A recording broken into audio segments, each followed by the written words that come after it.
Jesus, uma ótima segunda-feira para todos nós. Espero que seu final de semana tenha sido maravilhoso, abençoado, e assim eu te desejo um bom início de semana, que nós possamos ter a presença de Deus já nesse início de semana, nos conduzindo para o centro da vontade dele. Amém?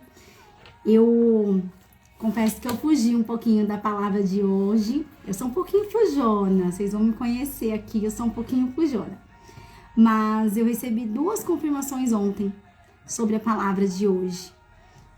Confesso que vai ser um pouquinho dura, vai vir de encontro muito às coisas que nós temos, às vezes, enraizado no nosso coração, né? Mas eu tenho a certeza de que Deus, ele vai desconstruir fortalezas que nós às vezes construímos em volta dos nossos sentimentos, ações, para que a nossa vida venha realmente ser plena nele. Amém? Eu quero começar aqui orando, pedindo para que Deus ele venha conduzir esse ambiente, né? Para que eu consiga usar as palavras sábias para falar com vocês, para que a palavra dele venha entrar realmente no nosso coração. Amém? Senhor, dou início, Pai, a essa live, a esse devocional. Pai, sem o Senhor isso aqui não seria possível. É somente pela Tua presença e é com muito temor, Pai, que hoje eu trago essa palavra. Que o Senhor venha ministrar no meu coração, no coração de quem vai entrar, de quem já entrou, de quem vai ver mais tarde. Ó Deus, que o Teu Espírito Santo venha de encontro aos nossos sentimentos, emoções e ações, nos fazendo entender o Teu propósito para as nossas vidas, em nome de Jesus. Amém. Bem-vindo, Ginei. Vou começar, como eu falei aqui, né, no começo, eu fugi um pouquinho dessa palavra, mas eu recebi 2 confirmações ontem, né? A primeira confirmação foi quando o meu querido pastor, ele falou sobre o povo no Egito ontem, no culto. Sobre o povo no deserto, né? Sobre o povo quando saiu do Egito. Foi a primeira confirmação. A segunda confirmação é que ontem, o pensamento que me veio na minha mente assim que eu acordei, o mesmo Espírito que te usa, é o mesmo Espírito que usou grandes pregadores como Billy Graham. E isso é uma verdade assim que faz a nossa mente pensar, poxa vida, o mesmo Espírito que me usa, ele pode te usar. O mesmo Espírito que usou grandes libertadores e pregadores e ministros é o mesmo Espírito. Ele não é exclusivo de ninguém, né? Até Moisés, ali tem uma passagem que um servo vem falar para Moisés, Moisés, o povo tá profetizando. E ele fala, quisera Deus que todo mundo profetizasse, que todo mundo fosse profeta, né? Porque seria menos trabalho para mim se todo mundo entendesse os propósitos do Senhor. Então, assim, o Espírito Santo não é limitado a uma pessoa exclusiva. Ele é seu amigo, ele é meu amigo, ele faz através de nós e em nós. Vamos entender essa palavra hoje? Quero começar lendo. Eu já falei aqui que vai ser uma palavra um pouquinho dura, mas é com muito amor, tá? Que eu vou falar ela hoje pra você. Com muito amor mesmo, com muito temor da presença de Deus. Êxodo 20, eu vou ler apenas do Êxodo, eu vou ler outros versículos, mas do Êxodo 20 eu vou ler só o 3. Não terás outros deuses diante de mim. Qual que é o maior bloqueio, impedimento da religião protestanista? Qual que é o nosso maior impedimento? Ao meu ver, o nosso maior impedimento é não ter algo físico, com uma forma exata, para a gente se prostrar e adorar. A gente tem que entrar em oração, entendendo que nós não estamos falando sozinhos, que tem alguém ali, mas que esse alguém não tem forma de nada, né? Não tem um templo exclusivo, vamos assim dizer, né? Ele se move em todos os templos, então não é um templo exclusivo. Ao meu ver, O maior impedimento para nossa mente adorar, acessar a esse Deus, é justamente essa falta de forma física, né? Foi aqui no Êxodo um dos maiores limitantes do povo se relacionar com Deus. Eles estavam acostumados com os deuses do Egito, né? Com deuses que tinham formas. E Deus, ele deixa muito claro aqui no Êxodo 20. Não terás outros deuses diante de mim. Aí eu vou ler aqui para você.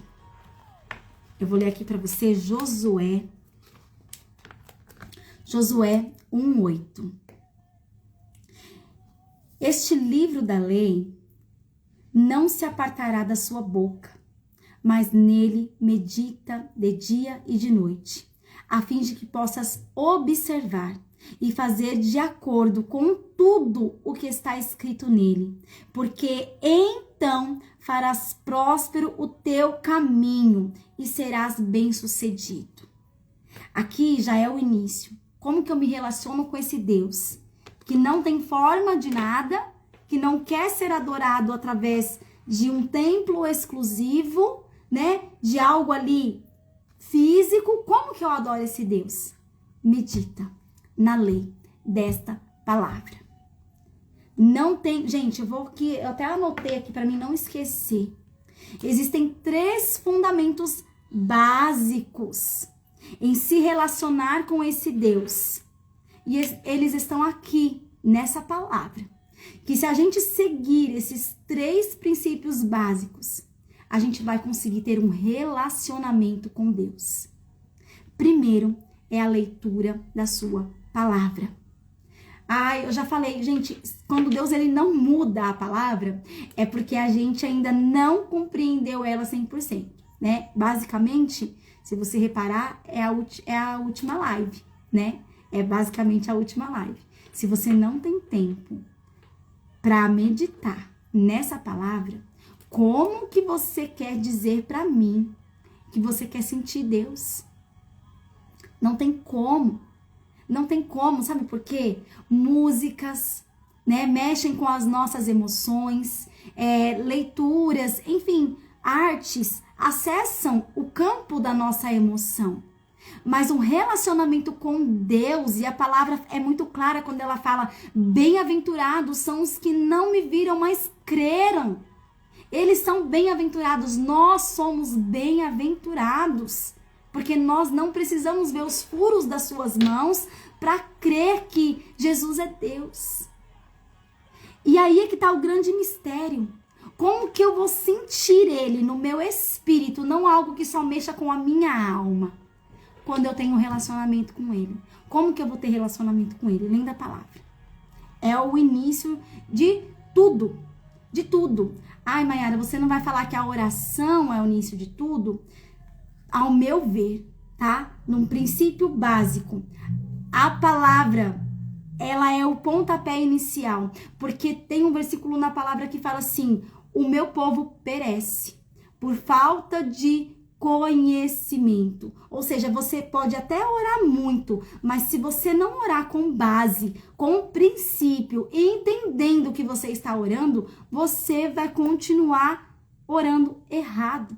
Como que você vai começar a orar certo? Orando a palavra. Como que você vai orar a palavra? Lendo a palavra. E aí a gente vai para o próximo princípio, que é a oração. São 3 princípios para se relacionar com esse Deus: oração, palavra e jejum. E o que sair fora disso aqui, posso falar para você, é enganação. Porque não tem o princípio básico para se relacionar com Deus. É palavra, oração e jejum. E a gente vai entender muito bem isso aqui. E nas minhas palavras eu acrescentaria renúncia, tá? Palavra, oração, jejum e renúncia. Porque as renúncias fazem parte. Mas como que eu vou conseguir renunciar? Só se eu tiver palavra, oração e jejum. Vamos ler aqui quando ele fala sobre oração. Mateus 6, versículo... Vamos lá, Mateus 6. eu vou ler o versículo 6. Mateus 6:6. Mas tu, quando orares, entra no teu quarto e fechando a tua porta, ora ao Pai que está em secreto. Isso aqui é assim, na mente de quem vem de uma cultura onde eu quero ser muito em amor falar isso aqui, tá? Não tô acusando ninguém, nada. Mas quem já vem de outras culturas, é muito desafiador você entrar, fechar a porta do seu quarto e falar com o seu pai que está em secreto. E é só isso? É só isso. É simples assim. Não tem algo extraordinário que eu vou falar para você, que você precisa fazer um ritual, algo que você precisa. Não tem. É simples demais. E essas palavras são do próprio Jesus aqui em Mateus 6. Mateus 6:6. Mas tu, quando orares, entra no teu quarto e fechando a tua porta, ora ao Pai que está em secreto. Olha o que ele fala no 7. Mas orando, não useis de vãs repetições, como fazem os pagãos, pois pensam que por muito falarem serão ouvidos. Tá entendendo? Que o acesso para ter intimidade com esse Deus é muito simples. É primeiro, não ter nenhum outro Deus diante dele, como a gente leu no Êxodo, nada. Ai, mas era nada, não precisa de nada, um incenso, nada. Nada. Não precisa de nada. Segundo, medita na lei dessa palavra de dia e de noite. Terceiro, ora. Ora ao seu pai que está em secreto. Aí a gente vai continuar em Mateus. Vou ler o versículo Mateus 16. Além disso, quando jejuares, olha aqui no Novo Testamento falando sobre jejum. Jesus, ele não fala assim, se vocês jejuarem. Se, não, ele fala quando. Então, essa palavra quando, ela tem total diferença. Por quê? O quando é quando você fizer. Então, ele espera que nós façamos. O jejum não ficou lá no Antigo Testamento e foi abolido. Não. Porque quando Jesus, ele fala, né? Quando ele é indagado ali, que os fariseus, se eu não me engano, questionam, né, a Jesus, porque os seus discípulos não jejuam, ele é muito claro em falar, porque o noivo ainda está no meio dele. O noivo, ele ainda está no meio deles, né? Mas aí, olha o que Jesus, ele fala, quando vocês forem jejuar, além disso, quando jejuares, não sejais como os hipócritas, de semblante triste, porque desfiguram a face, para que os homens pareça que estão em jejum. Em verdade, eu vos digo que eles já receberam a sua recompensa. Ou seja, quando você fizer jejum, não é para você ficar triste, colocar uma placa na sua testa, falar assim, eu estou em jejum. Não é para fazer isso. É para você tomar banho, escovar o dente, se arrumar, entrar no seu jejum, num propósito secreto, onde você e o Pai vão estar aliançados. Ah, então eu não posso falar para ninguém que eu tô em jejum. Se for necessário, fale, né? Às vezes você vai participar de algum ambiente e a pessoa pode até achar que você tá distratando dela. E aí você fala, não, eu estou num propósito, né? Eu tô aqui num período, eu não estou rejeitando a sua comida, mas estou aqui num propósito, né? Mas não precisa colocar uma placa na sua cabeça e falar assim, eu tô de jejum. Não precisa. Gente, é com muito temor mesmo, porque que eu entro nessa palavra, nessa live. Eu sei que para alguns é muito difícil ouvir isso e é um assunto tanto quanto polêmico. Mas a verdade é que para você ter acesso a esse Deus, o Deus de Isaac, de Abraão e de Jacó, você não precisa fazer nada além de entrar na presença dele no secreto. E isso é difícil para nossa mente. Eu sei o quanto que é difícil a gente romper, às vezes, com culturas, né? De que eu vou fazer? Esse Deus não tem forma, esse Deus não tem formato, esse Deus não tem algo que eu possa tocar, que seja palpável, né?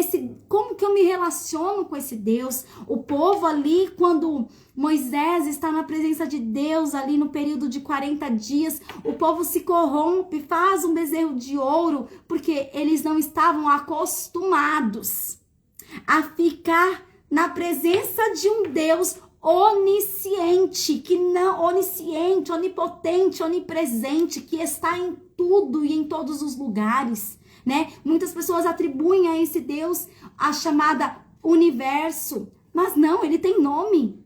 Yahvé, Deus de Isaac, de Abraão, de Jacó, né? Não vamos limitar o Criador à criação. O universo, como assim? O universo não é Deus, Deus criou o universo. Ele é o Deus da criação. Só que na cabeça desse povo, eles ainda não conseguiam entender como se relacionar com esse Deus. E tiveram a brilhante ideia de fazer esse bezerro de ouro representando Deus. Deus ficou irado nessa passagem, né? Deus não gostou nada do que o povo fez, porque estava ali beirando, né, o que Deus falou para não fazer, estava ali já beirando o paganismo. Beirando não, eles já estavam na prática pagã. E Deus não quer isso do seu povo. Se você tem alguma dificuldade ainda em entrar na presença desse Deus, Maiara, eu não tive experiência com Deus. Como que eu vou saber que é Deus? Como que eu vou me relacionar com esse Deus que eu não vejo, não sinto, não toco? Como isso? Eu falo para você. Aqui está o guia básico de ter um relacionamento com esse Deus. Palavra. Leia a palavra. Procure entender a palavra. Viva a palavra. Oração. Ore a palavra. Ore a palavra e suas orações vão ser transformadas. E jejum. E aí eu garanto para você que você vai conseguir ter um relacionamento com esse Deus sem precisar de mais nada. Mais nada além de você e ele no ambiente. Eu espero que o Espírito Santo ministre melhor no seu coração. E é em amor que eu digo tudo isso para vocês. Em amor. Ache tempo. Encontre tempo para se relacionar com esse Deus. Encontre tempo, coloca Deus na sua agenda. É a mesma palavra da última live, não tem como mudar. Ache tempo para Deus. Tem uma frase que eu ouvi, isso me marcou demais. Tempo para Deus não é tempo com Deus. Tempo para Deus são as minhas obras, é tudo que eu faço para Ele, né? É o meu ministério, é aquilo que eu em exercício faço para agradá-lo, por amor a Ele, eu faço para Ele. Mas tempo com Deus é eu e Ele, sem mais nada e nem ninguém. É Ele, é para Ele.